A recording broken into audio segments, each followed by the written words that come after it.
Today is the day. My granddaughter has not stopped asking about this watermelon since the vine was no bigger than her own arm, and she gave it a name before it was even that big. This morning before breakfast, she asked me 4 times whether today was finally the day we would cut it. I hope she is right to be this excited, because here is the truth nobody tells you when that seed first goes into spring soil. 1 week too early with the knife, and you get nothing worth eating. 1 week too late, and you get mush. The two decisions that actually determine which one this turns out to be, the watering and the pollinating, happened weeks ago, back when the vine gave no sign either way that anything was at stake.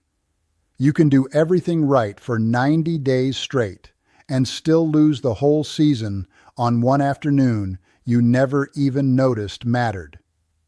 Before you keep watching, put the state you are gardening in down in the comments. I want to know how many of you are this close to your own harvest day right now, because by the time this video ends, you are going to watch exactly how this watermelon turns out and know exactly what it takes to grow one just as big in your own yard. My name is Elias. I am Amish, and I farm in Lancaster County, Pennsylvania.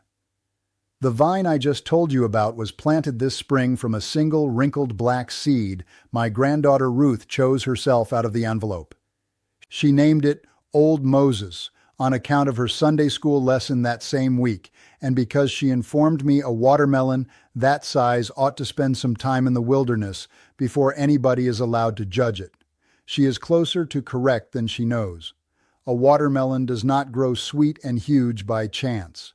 It grows that way from a short list of decisions, most of them small, most of them free, and one so easy to miss that most home gardens in this country never produce a melon worth the ground it grew on. I will walk you through that whole list today, from seed to harvest, and I will save the last decision for the very end because it is the one that decides everything else, and I have not seen anyone teach it plainly. If you want a melon like the one Ruth has been visiting every evening, subscribe now. I am only walking through the full season once. Here is where most of this actually goes wrong, and it is not where you would think. Rarely the weather, rarely the soil. It is information. A seed packet gives you a planting depth and a days to maturity number, nothing else, because the company selling it gets paid whether your melon turns out sweet or not. Nobody loses money over your disappointment in August, so nobody bothers telling you the rest. Start with the seed itself, because the variety you choose sets the ceiling on everything that follows. If you have a short season and a small garden, plant a sugar baby. It stays compact, will not run past its bed, and on this farm reaches full size in about 82 days, give or take a few depending on the summer we get. If you have more room and want a melon that draws a crowd, plant a Crimson Sweet, which grows considerably larger and holds that same 80 to 85 day window. If your season runs long and hot, and you are after the biggest melon your patch can carry, plant a Charleston Gray, though it wants closer to 100 days on the vine, and a short summer will leave you with vines but no melon worth cutting. Here is the part most people skip, and it is the reason so many watermelon patches never amount to much, no matter which seed goes into the ground. This plant did not come from a mild climate. It came from the Kalahari, a desert in southern Africa, where the only plants that survived were the ones built to store water and thrive in true heat. Your vine still carries that memory in its blood. Plant it too early into cool spring soil, and it does not politely wait for warmer weather. It stalls. The roots stay shallow, the growth stays stunted, and even if it eventually sets a fruit, that fruit comes out small and thin on sugar because the plant spent its early weeks surviving instead of growing. Before you plant a single seed, push a thermometer 4 inches into the soil. You want 70 degrees Fahrenheit, soil temperature, not air temperature, before that seed goes into the ground. And in most of this country that is closer to late May than early April, no matter how eager you are to get started. Once the soil has warmed, build your bed the way farmers in this county have built watermelon beds for longer than anyone can put a date to. Mound the soil into a small hill about 6 inches high and press a shallow bowl into the top of it so the whole thing looks something like a little volcano. Plant 5 or 6 seeds around that bowl, an inch deep, and water them into the depression itself rather than across the whole mound, so the water goes where the roots are instead of spreading thin across ground the plant is not using yet.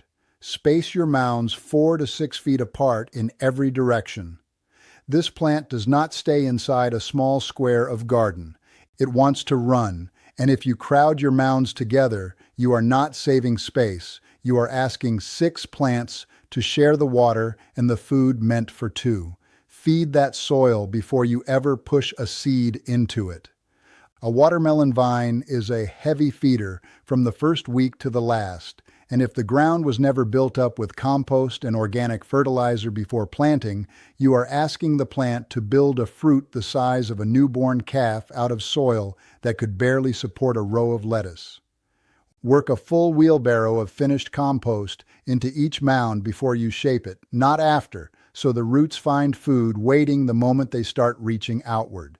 Once your seedlings have their first true leaves, thin each mound down to the 2 or 3 strongest plants and pull the rest, even though it feels wasteful the first time you do it. 6 competing seedlings sharing one mound produce 6 weak vines. 2 or 3 produce vines strong enough to carry real fruit.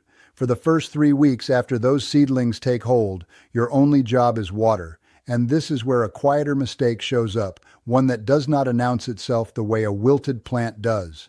A watermelon is more than 90% water by the time it reaches your table, and every ounce of vine, leaf, and root it grows in these early weeks is built from water you provide.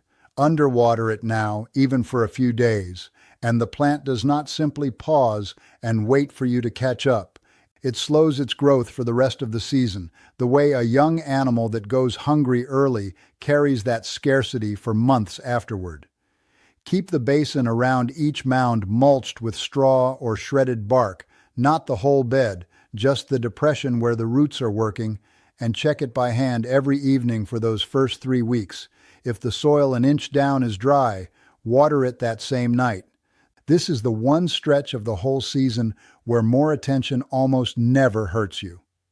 By the time your vines have run 6 or 8 feet across the bed, a second kind of failure starts to show up, and this one is harder to see coming because nothing about the plant looks wrong when it happens.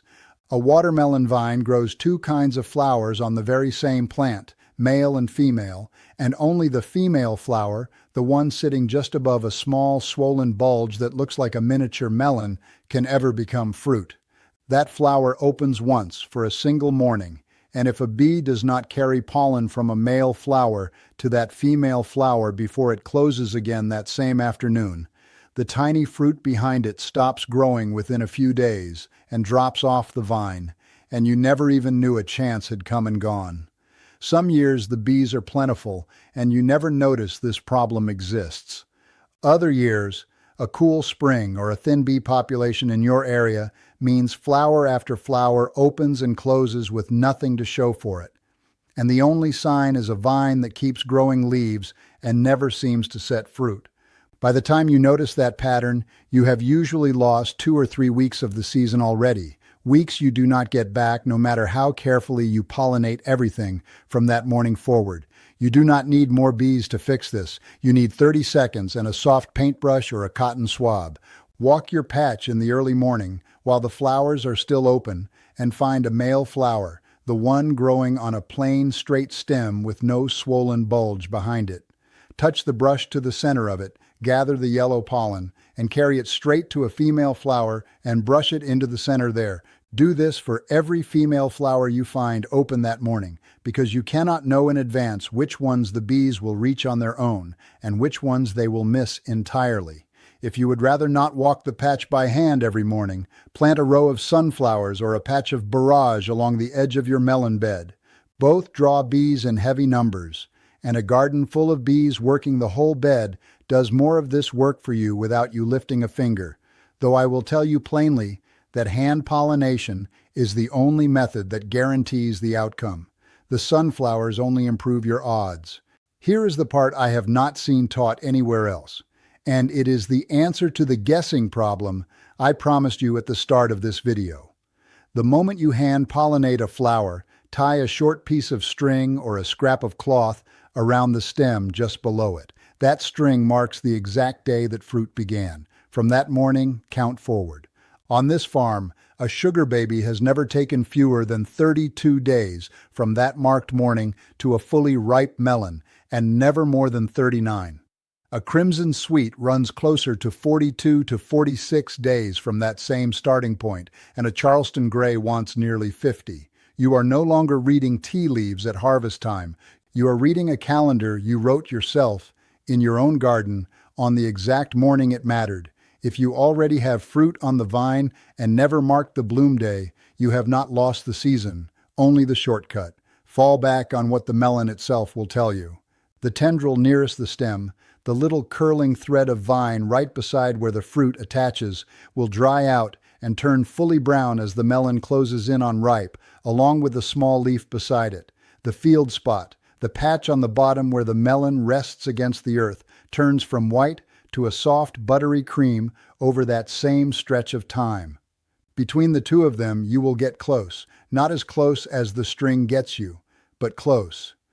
While those marked flowers are turning into fruit, decide how many your vine is allowed to carry, because it depends entirely on what you are chasing. A healthy vine can usually support 2 to 3 watermelons at once without any of them suffering for it, and if a full harvest of good-sized melons is your goal, let it carry that many and no more.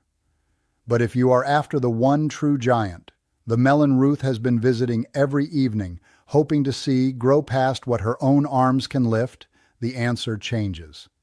Let the vine set exactly one fruit and remove every other female flower and small fruit you find on that plant the moment you see it, before it ever has the chance to compete for water and sugar with the one you are keeping. A vine feeding 3 melons divides its sugar 3 ways. A vine feeding a single melon puts everything it has into that one fruit, and that is how a home garden produces something closer to what you see at a county fair than what you see stacked in a grocery bin.